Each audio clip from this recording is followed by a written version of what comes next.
The medical bay was nothing like Sirith had expected. It was bright and clean, with soft white lights and the gentle hum of machines. There were no restraints on the beds, no cages in the corners, no guards standing watch. It looked like a place meant to heal people, not hurt them. A woman in a white coat turned around when they entered. She had light brown hair tied back in a ponytail and warm green eyes that crinkled when she smiled. "You must be our guest," she said. "I'm Dr. Lucy Grant. You can call me Lucy." Sirith stood frozen in the doorway. She had not expected kindness. She did not know how to respond to it. Nathan gently touched her shoulder. "Lucy's the best doctor in the fleet. She'd take good care of you. I'll be right outside if you need anything." He left before Sirith could protest. The door closed behind him, and she was alone with the human doctor. Lucy gestured toward one of the beds. "Why don't you sit down? You look exhausted. When was the last time you had food or water?" Sirith tried to remember. 2 days. Maybe 3. Lucy's smile faded into concern. "Let's fix that first." She walked to a small machine on the counter and pressed some buttons. A moment later, she returned with a cup of water and a small plate of food. "Nothing fancy, just some bread and protein. We'll start simple and see how your stomach handles it." Sirith took the water and drank deeply. It was cold and clean and tasted better than anything she could remember. She ate the bread slowly, watching Lucy the whole time. The doctor did not try to touch her or restrain her. She just sat on a nearby chair and waited patiently. "Can I run some scans?"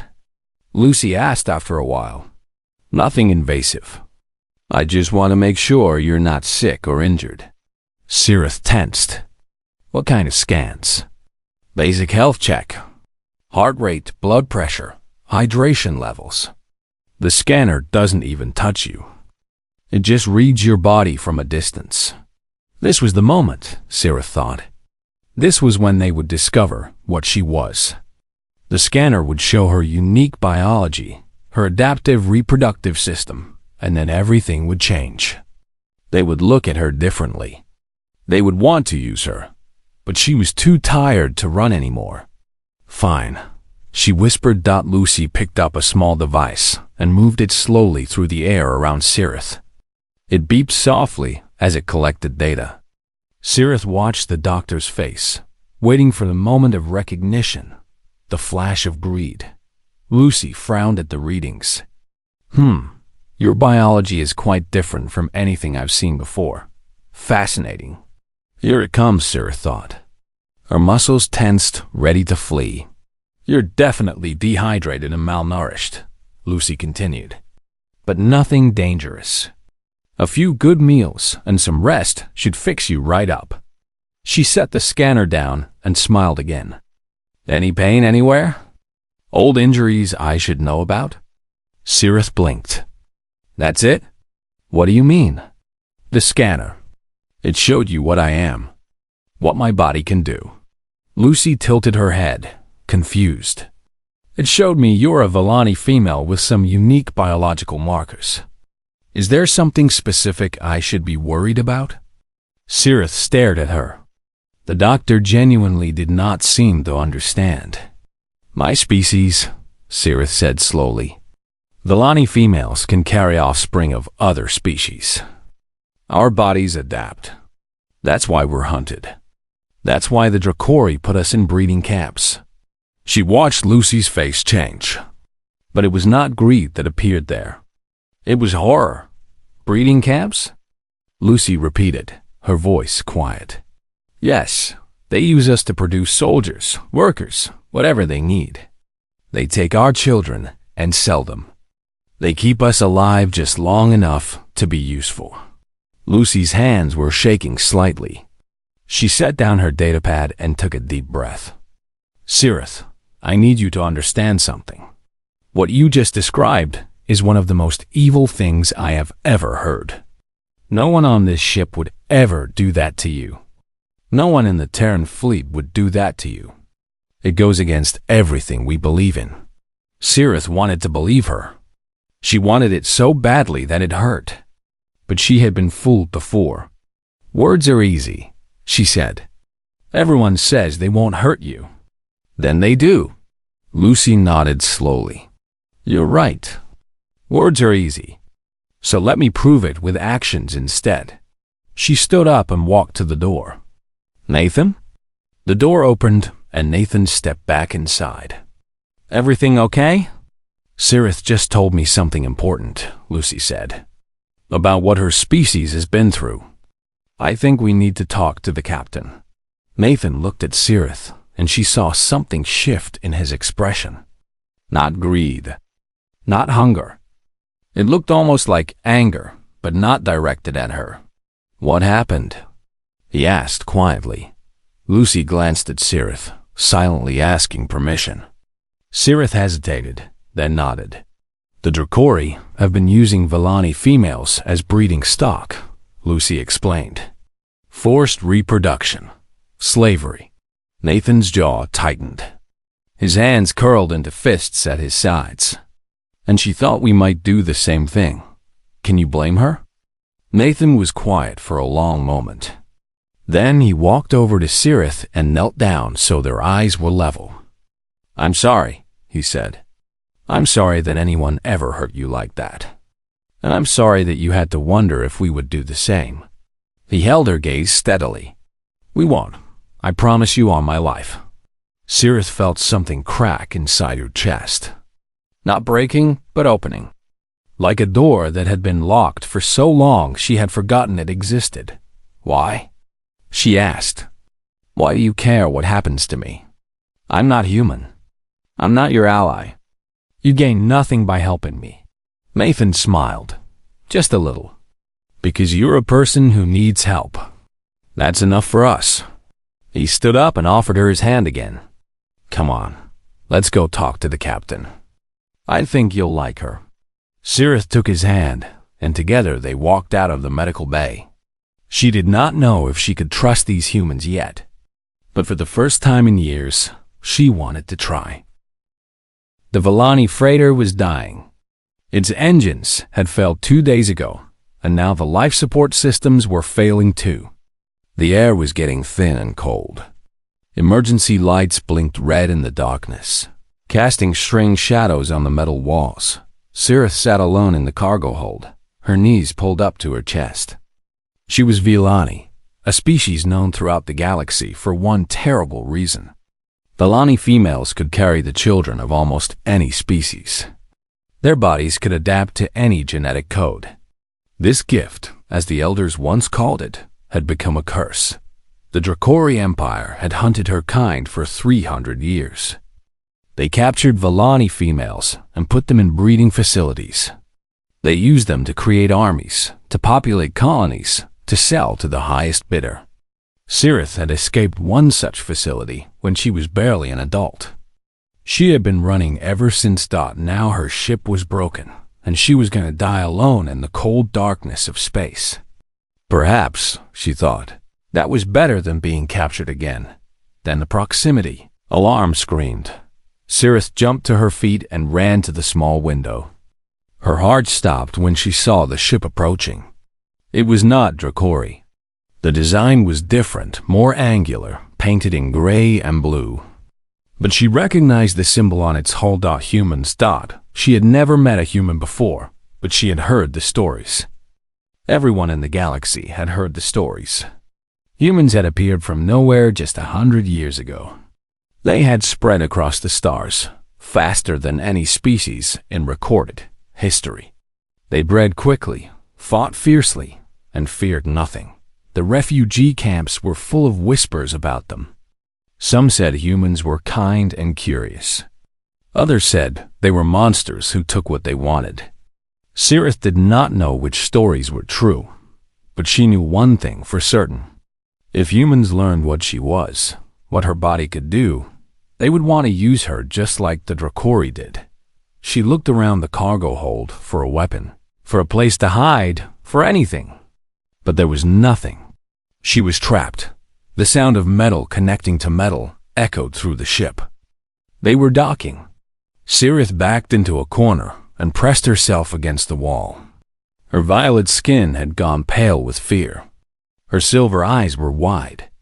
She could hear footsteps now, heavy boots on metal floors. The door to the cargo hold hissed open. A human stepped through. He was tall, much taller than her, with broad shoulders and a strong build. He wore gray armor with blue markings, and he carried a weapon at his side. His skin was a warm brown color, and his hair was cut short.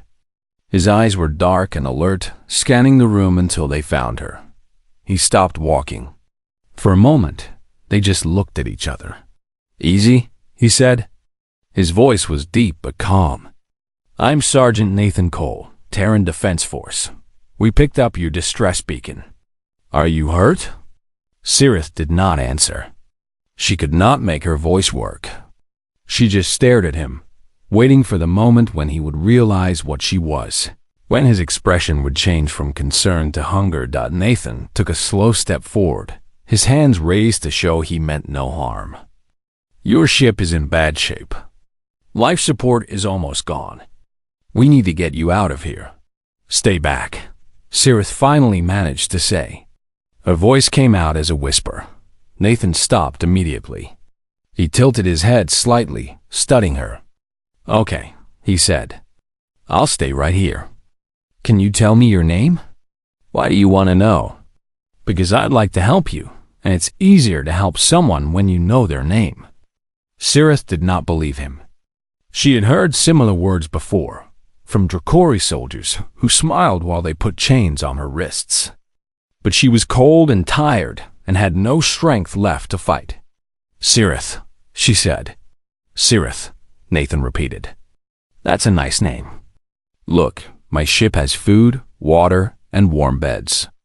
We have a doctor who can check you over, make sure you're okay. Will you come with me? And if I refuse?" Nathan shrugged. "Then I'll leave some supplies here and go. But your ship won't last another day. You'll die out here alone." He paused. "I'd rather that didn't happen." Sirith searched his face for any sign of deception.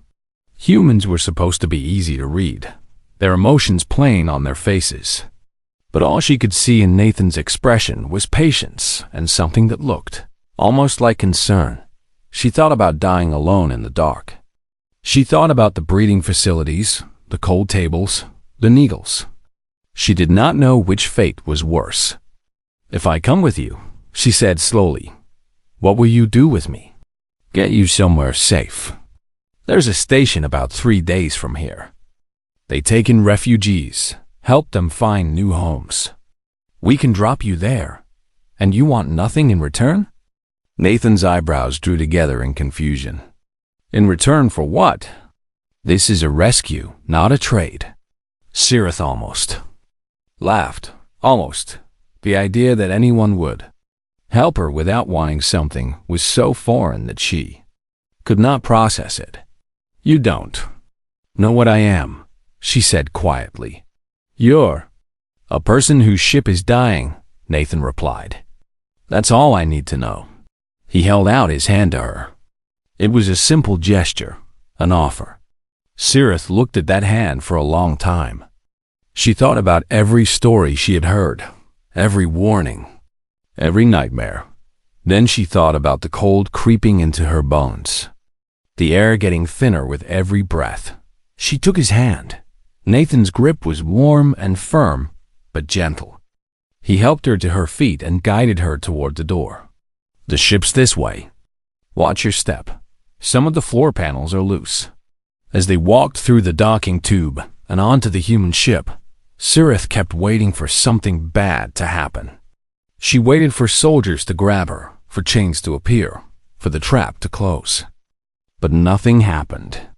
The ship was clean and bright. Crew members nodded at Nathan as he passed, and some of them smiled at her with what seemed like genuine friendliness. "Medical Bay is just ahead," Nathan said. "Doc Grant will take good care of you." Sirith followed him in silence, her mind spinning with confusion. Either humans were very good at hiding their true nature, or everything she had been told about them was wrong. She did not know which possibility frightened her more. The captain's office was small but comfortable. There was a desk covered in datapads, a window that looked out into the endless black of space, and several chairs arranged in a circle. Captain Olivia Shaw sat behind the desk, her gray hair cut short and her blue eyes sharp with intelligence. She looked like someone who had seen a lot and learned from all of it. "Please, sit down," she said to Cirith. Her voice was calm and steady. "Nathan and Lucy have told me your story. I want you to know that you're safe here." Cirith sat slowly, still watching everyone in the room with careful eyes. Nathan stood by the door, arms crossed. Lucy had gone back to the medical bay, but had promised to check on her later. "Safe is a word I stopped believing in a long time ago," Cirith said quietly. Captain Shaw nodded. "I understand. Trust has to be earned, not demanded. So let me tell you what I plan to do, and you can decide for yourself if you believe me." She leaned forward, resting her elbows on the desk. "There's a refugee station about 3 days from here. It's run by a coalition of species that don't get along with the Dracori Empire. They help people like you find new homes, new identities, new lives. I intend to take you there. And if the Dracori come looking for me, then we deal with them." Cirith shook her head. "You don't understand. The Dracori have been hunting my kind for centuries. They have spies everywhere. If they find out you're harboring a Villani female, they won't just attack you. They'll destroy you." Captain Shaw smiled, but it was not a warm smile. It was the smile of someone who had faced danger many times and had never backed down. "Let them try. You would risk your ship for me? Your crew? I would risk my ship to do what's right. And protecting innocent people from slavery is right. It's not complicated." Cirith did not know what to say. She had spent so many years running, hiding, trusting no one. The idea that strangers would fight for her was something she could not fit into her understanding of how the universe worked. Why are humans like this? She asked, the question coming out before she could stop it. Nathan shifted by the door. "Like what? So quick to help. So willing to fight for people who are not your own. Other species in the galaxy, they help each other only when it benefits them. There's always a trade, a bargain, a price. But you act like helping me is normal." Captain Shaw leaned back in her chair. "Maybe it's because we're still new to the galaxy. We haven't learned to be cold and calculating yet. Or maybe it's just who we are." She paused, thinking. Humans have a complicated history. We've done terrible things to each other. Wars, slavery, cruelty beyond imagination. But we've also fought against those things. We've built societies that protect the weak and punish the cruel. We're not perfect, but we try. "We learned something a long time ago," Nathan added. "When you let evil happen to others, eventually it comes for you. So we don't let it happen. We fight it wherever we find it." Cirith looked at him, then at the captain. These humans were either the best liars she had ever met or something entirely different from what she had been taught to expect. "I want to believe you," she admitted. "But I've been fooled before." "Then don't believe us yet," Captain Shaw said. "Watch us. See how we treat our crew, our prisoners, our allies. See what we do when no one is watching. That's how you'll know what kind of people we really are." Over the next 2 days, Cirith did exactly that. She watched everything done. She watched the crew members laugh and argue and share meals together. She watched them train in the exercise room, pushing themselves to be stronger and faster. She watched them help each other with difficult tasks, even when no one asked them to.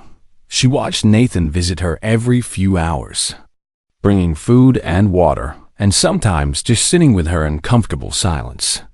He never asked for anything. He never demanded her gratitude. He just made sure she was okay. She watched Lucy check on other patients in the medical bay, treating a young engineer with a broken arm and an older woman with a persistent cough. She watched the doctor spend extra time with a crew member who was struggling with sadness. Talking to him quietly and making him laugh, she watched Captain Shaw make difficult decisions about supply routes and potential dangers, always putting her crew's safety first, but never abandoning their mission. On the third morning, Sirith found Nathan in the mess hall, eating breakfast alone. She sat down across from him without asking permission. "You've been watching us," he said, not looking up from his food. "Yes." "What have you learned?" Sirith considered the question carefully. "I've learned that your captain cares about her crew. I've learned that your doctor has a kind heart. I've learned that your crew members trust each other, even when times are hard." Nathan finally looked up, meeting her eyes. "And what have you learned about me?" Sirith was quiet for a long moment. "I've learned that you keep your promises. You said you would stay close and make sure I was safe, and you have. You said no one would hurt me, and no one has." Nathan smiled slightly. "So do you believe us now?" Before Sirith could answer, the ship's alarm began to blare. Red lights flashed. Captain Shaw's voice came over the intercom, sharp and urgent. "All hands to battle stations. We have incoming hostiles. 3 Dracori warships just dropped out of hyperspace. This is not a drill." Nathan was on his feet instantly. He looked at Sirith, and she saw something fierce in his eyes. Not fear, determination. "Stay in the medical bay," he said. "Lucy will keep you safe. I have to go." "Nathan," Sirith called as he reached the door. He turned back. "Be careful." He smiled again, quick and bright. "Always MS." Then he was gone, running toward danger, ready to fight for a stranger he had only met 3 days ago. Sirith sat alone in the mess hall, listening to the sounds of the ship preparing for battle, and felt something she had not felt in years. Hope. The Dracori warships were massive, each one 5 times the size of the human vessel. They hung in space like 3 dark mountains, their hulls black and covered with weapons. Against them, the human ship looked like a small fish facing hungry sharks. On the bridge, Captain Shaw stood firm, her hands gripped behind her back as she studied the enemy on the viewscreen. Her crew moved around her with practiced speed, preparing weapons and shields. No one panicked. No one ran. They had trained for moments like this. "Incoming transmission," the communications officer announced. "Put it through." The viewscreen flickered and a Dracori commander appeared.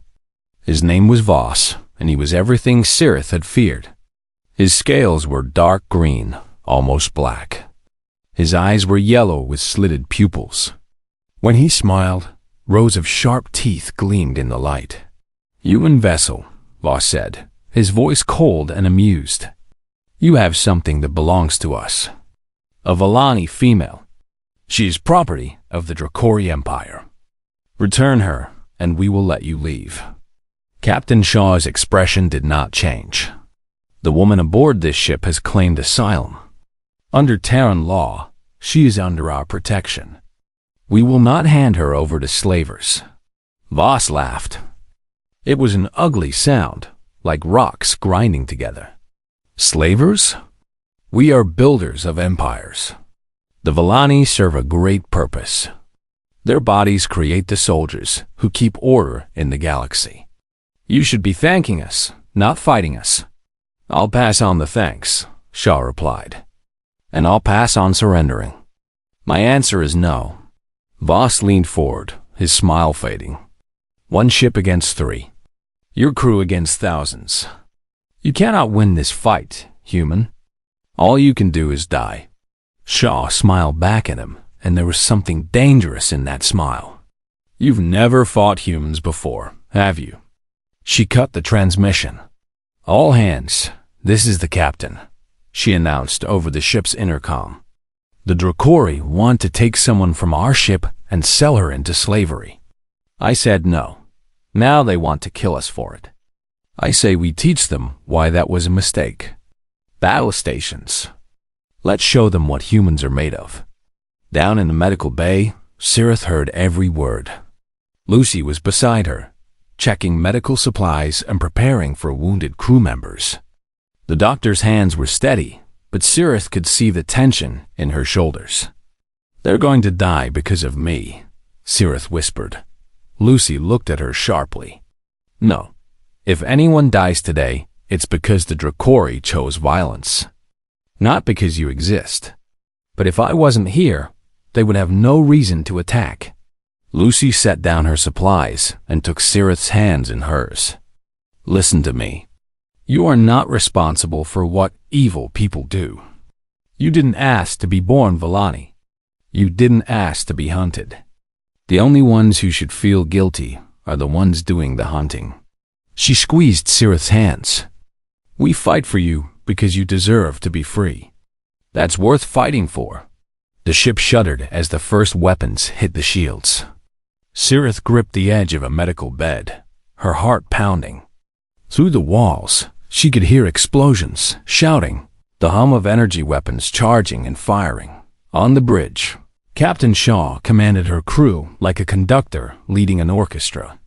The horizon was smaller and weaker than the Dracori ships, but it was also faster and more nimble. Shaw used that advantage, weaving between enemy fire, striking at weak points, refusing to stay still long enough to be hit. Target their weapons array, she ordered. Make them blind before they make us dead. The ship's guns fired in precise bursts, cutting through Dracori shields and tearing into their forward cannons. One of the enemy ships lost half its weapons in a single strike. But there were still two more, and they were not giving up. Nathan led a boarding team through the chaos. The captain's plan was desperate but clever. While the horizon kept the enemy busy, Nathan and his squad would board the lead warship and disable its engine core. Without their flagship, the Dracori fleet would be thrown into confusion. The boarding pod slammed into the enemy, hull with a crash that rattled Nathan's bones. He kicked open the hatch and charged out, weapon raised, his squad right behind him. Dracori soldiers were waiting for them, scales gleaming under harsh lights, weapons aimed and ready. The fight was brutal. The Dracori were bigger and stronger, but the humans were faster and fought with a fury that surprised their enemies. Nathan moved like water, dodging strikes, firing at weak points in Dracori armor, never stopping, never slowing down. One of his squad members, a young woman named Rosa, took a hit to her shoulder. She stumbled but kept fighting, switching her weapon to her other hand and shooting down two Dracori soldiers before they could finish her off. Keep moving, Nathan shouted. Engine room is 2 levels down. They fought through corridor after corridor, leaving fallen enemies behind them. The Dracori had numbers, but the humans had something else. They had something to fight for. Every one of them was thinking about the scared woman in the medical bay, the one who expected them to fail her like everyone else had. They would not let that happen. Nathan reached the engine room first. He planted explosive charges on the core while his squad held the door, fighting off wave after wave of Dracori reinforcements. His hands were steady, even as weapons fire scorched the air around him. Charges set, he announced. Everyone out, now.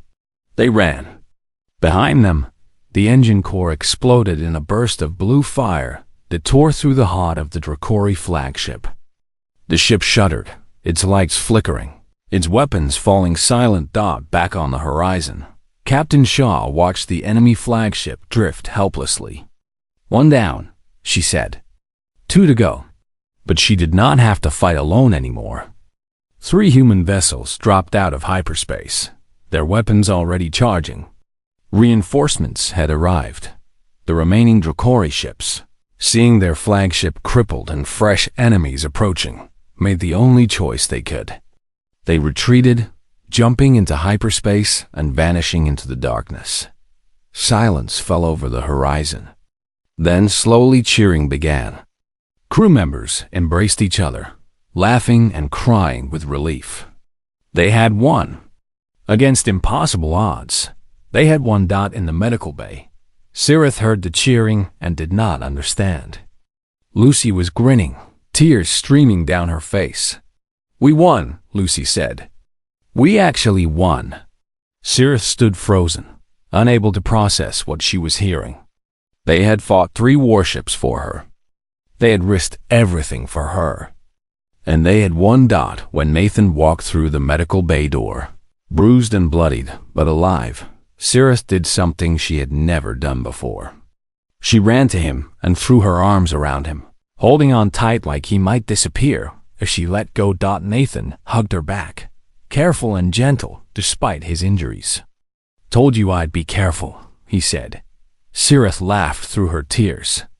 "You're a terrible liar."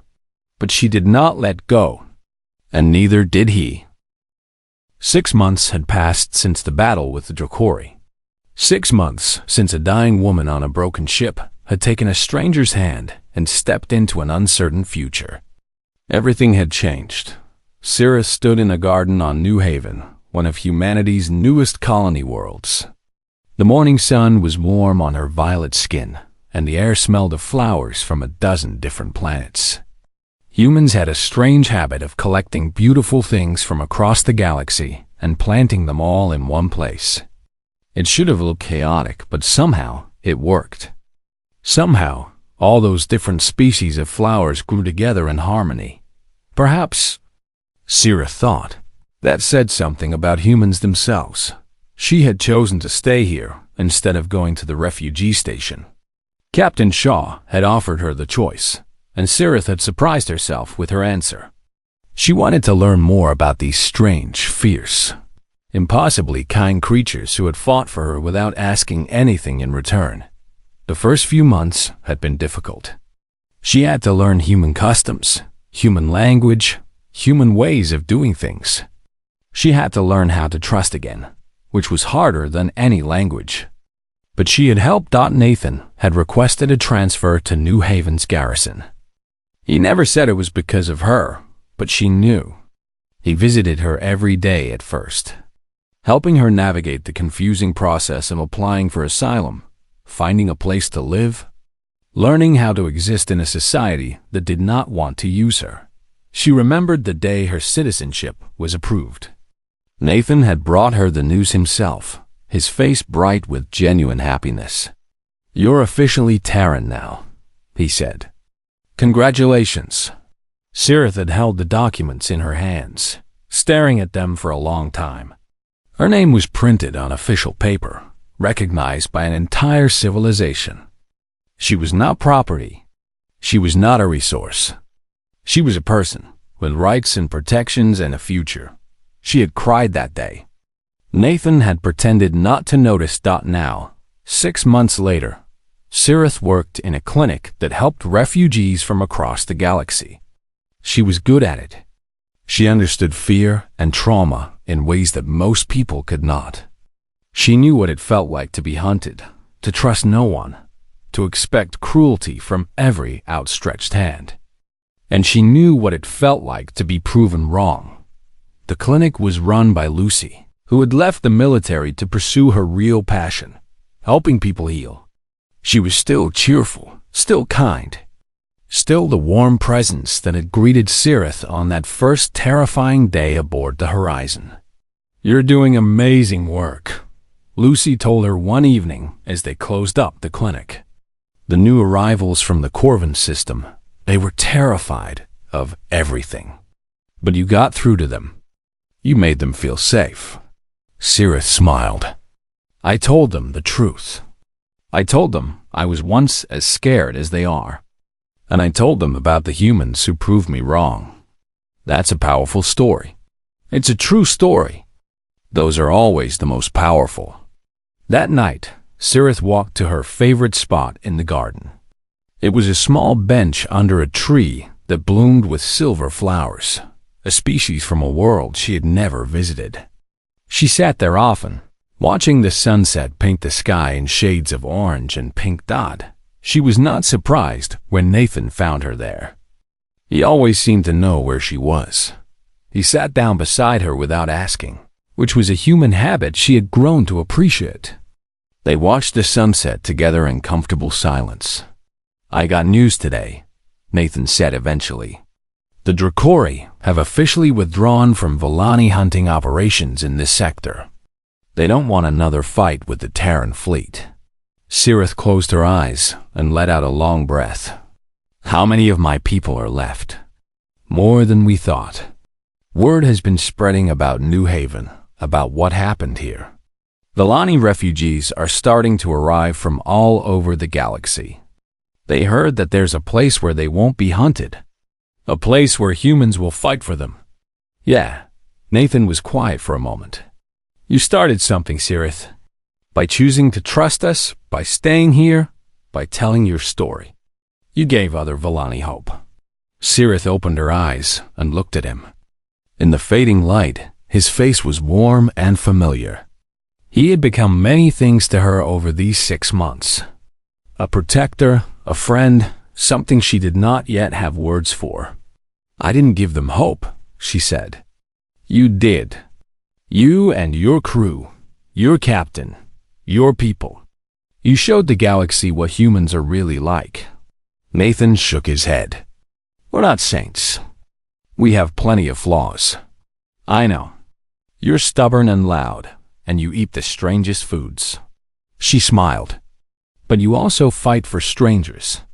You bleed for people you've never met. You look at someone drowning, and you jump in to save them, even if you might drown too. That's not nothing, Nathan. That's everything." He looked at her for a long moment, something soft in his eyes. "You know, when I found you on that ship, I just thought I was doing my job. Standard rescue, nothing special. I didn't expect any of this. Neither did I." Sirith reached out and took his hand.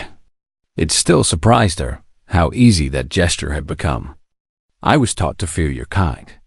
Every story I heard said humans were dangerous, unpredictable, driven by selfishness. And maybe some humans are like that, but not the ones I've met." She squeezed his hand gently. "You changed everything, Nathan. You and your people. You showed me that the galaxy isn't as dark as I believed. You showed me that there are still people worth trusting, worth caring about." She paused. "Worth loving." Nathan's breath caught. He looked at her with an expression she had learned to read over these many months. "Hope, tenderness, a quiet kind of joy. Sirith," he said softly. "I know it's strange," she continued. "We're different species. Different worlds. Different everything. But you're the first person in my entire life who made me feel safe. Really safe. And I don't want to lose that." Nathan turned to face her fully, still holding her hand. "You won't lose it. I'm not going anywhere. Promise?" He smiled. That quick, bright smile she had first seen in the chaos of battle. The one that made her believe impossible things were possible. Promise. The sun finished setting, and the stars came out. Somewhere above them, ships moved between worlds, carrying refugees to safety, carrying hope to those who had lost it. And in a garden full of flowers from 100 different planets, 2 people from different corners of the galaxy sat together, hand in hand, watching the night begin. Across the galaxy, the Lani refugees continued to arrive at human space. They came in broken ships and crowded transports, carrying nothing but fear and a fragile hope. They had heard the stories, passed from camp to camp, world to world. There is a place where they fight for strangers. There is a species that does not take, but gives. There is a soldier named Nathan and a woman named Sirith, and their story is proof that even in the darkest galaxy, light can still be found. And one by one, they came, looking for safety, looking for hope, looking for proof that the stories were true, and the humans were waiting to welcome them home.